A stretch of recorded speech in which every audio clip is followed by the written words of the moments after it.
Have you been wondering why Egypt and Jordan have told President Trump flatly no when he told them to please take Palestinians in from Gaza who want to get out of Gaza? Why would they say no? Fellow Arabs, fellow Palestinians, fellow Jordanians, whatever you want to call them, right? Why would they say no? It's important for you to know why. And then you'll understand the irony and really hypocrisy of them trying to tell Israel to make peace with the Palestinians. Here's Dennis Prager, who we wish a complete and speedy recovery. He's not well. May God bless him with good health. Who explains this in the very articulate manner that he knows how to do so well. Here it is. I was wondering if you could please comment on your thoughts about why Egypt won't allow refugees from Gaza, as well as all the Muslim nations which surround Israel. What is the reasoning preventing refuge to the Palestinians? Thank you. Oh, I'll tell you the reason. They can't stand the Palestinians. And the reason they can't stand the Palestinians is because wherever the Palestinians have gone to in the Arab world, there has been massive bloodshed as a result. They were the primary instigators of the civil war in Lebanon. They were so disruptive in Jordan that the king of Jordan, Hussein, killed tens of thousands of them. That's what's called Black September, when so many Palestinians were killed by Jordan. Of course, nobody talks about this because it wasn't Israel who killed them. It was another Arab state. Egypt doesn't want this group in their midst either. I know this is really, what is the word, politically incorrect, but the Palestinians are not an impressive people if morality it renders you impressive or not impressive. Okay, the legacy of terror committed by Palestinians is probably the greatest of any one single group on earth today. They're the people who slaughtered the entire Israeli Olympic team in the 1972 Olympics. They're the people who blew up school buses filled with school children in Israel. And here's the thing, they are heroes among fellow Palestinians. Here's another thing that you might find of interest with regard to the Palestinians. I realize this in speaking about the difference between the Nazis and Hamas, because there's only one difference. They both want to exterminate the Jewish people, but there is one difference.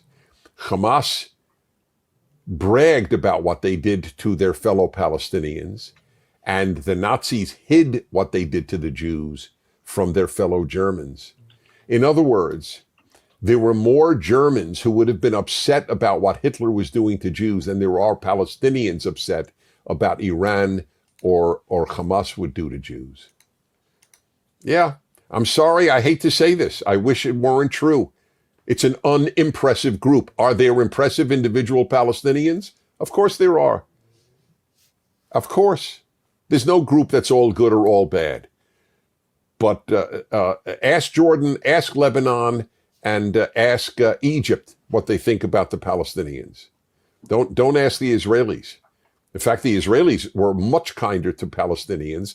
In fact, ironically, there are one-fifth of all of Israel are Palestinians, ironically, Palestinian Arabs.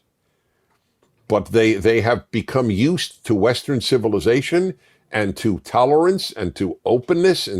And notice that they have not sided with Hamas, but the Palestinians outside of Israel have. That's, in fact, every poll done by Arab polling has shown that Israeli Arabs are more pro-Israel now than at any time since Israel was established. None of this would, however, be known to most people because they don't report this. And of course, you know, there's such a desire to say, oh, you know, there are beautiful Israelis and beautiful Palestinians and ugly Israelis and ugly Palestinians. Of course, that's true. But as in the sum total, you know, a lot of Palestinians were driven to Israeli hospitals if their kid had cancer. Yeah, Israelis, Jewish Israelis would be driving them.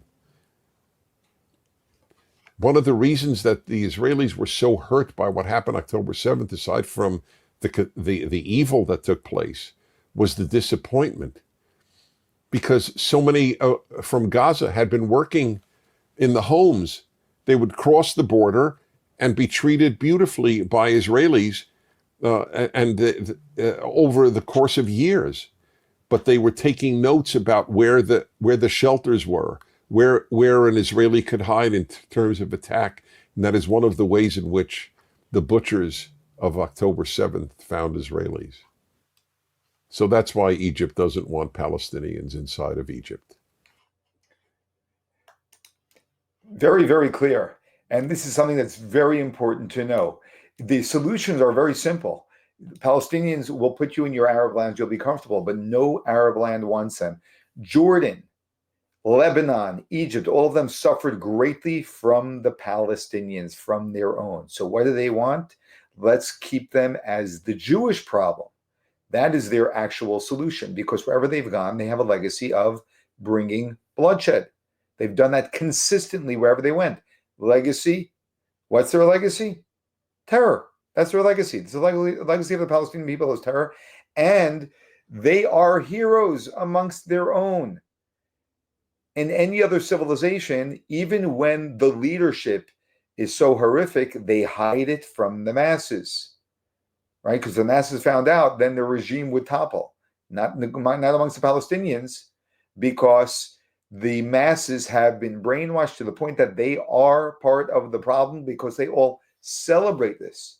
That's the fascinating thing, that the reason why, and I've shared a bunch of videos of Israeli Palestinians who are fiercely against Hamas and totally supportive of Israel, because they've exited this generational brainwashing. So they've been in Israel for a couple of generations, and they actually think like normal, healthy people, because they're not being brainwashed.